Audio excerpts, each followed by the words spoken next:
सुहेब के बाबा जानी कमरे में दाखिल हुए तो उन्हें हैरानी हुई। सुहेब आईने के सामने खड़ा कैसी शक्लें बना रहा है।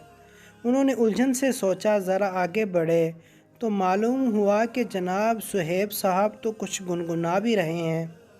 बाबा जानी ने मध्यम सी गुनगुनाहट पर गौर किया। मोहम्मद मुस्कुराते थे, हमेशा मुस्कुराते थे।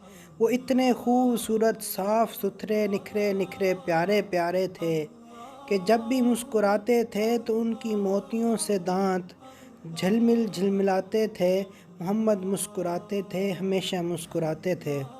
सुहेब के मुंह से इतनी प्यारी नात सुनकर बाबा जानी के चेहरे पर मुस्कुराहट फैल गई। नात तो आप बहुत प्यारी पढ़ रहे हैं, लेकिन ये आईने के सामने क्या हो रहा है सुहेब? बाबा जानी, मैं मुस्कुराने की मशक कर रहा हूँ। अच्छा, भला वो क्यों? पता है बाबा जानी, मुझे एक बात पता चली है। सुहेब ने राजदाराना लहजे में बाबा जानी के करीब होते हुए सरगोशी की। वो क्या भला? बाबा जानी हैरान हुए।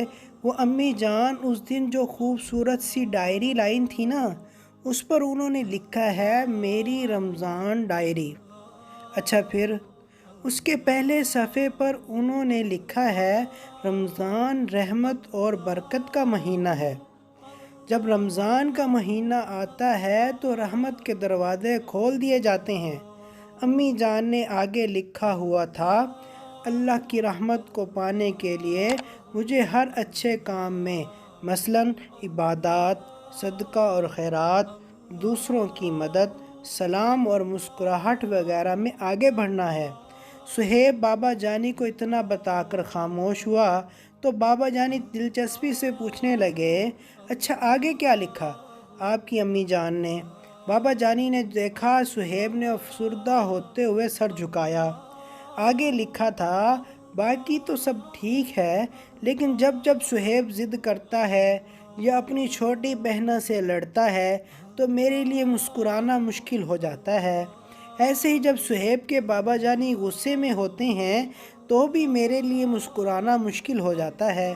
लेकिन मैं फिर भी कोशिश करूँगी कि रमज़ानुल मुबारक में हंसती मुस्कुराती रहूँ, ताकि अल्लाह पाक की रहमत हासिल कर सकूँ। बाबा जानी ने पुरख्याल अंदाज में सर हिलाया।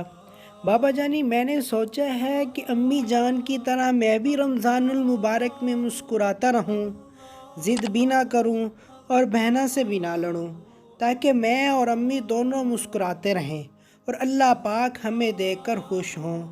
अच्छा जी, अगर ऐसा है तो फिर मैं भी गुस्सा नहीं करूँगा और रमज़ानुल मुबारक में मुस्कुराता रहूँगा। अप्पू जान ने सुहेब से वादा किया। ऐसे में अम्मी जान मुस्कुराते हुए कमरे में दाखिल हुईं तो सुहेब और उसके बाबा जानी भी अम्मी जान को देखकर मुस्कुराने लगे। उनके मुस्कुराने पर अल्लाह की रहमत चारों जानिब से उन पर बरसने लगी थी। अगर हमारे घरों में भी ऐसा माहौल बन जाए तो हमारे घरों में भी रहमत चारों जानिब से बरसने लगेगी और पुरसकून ज़िंदगी हो जाएगी।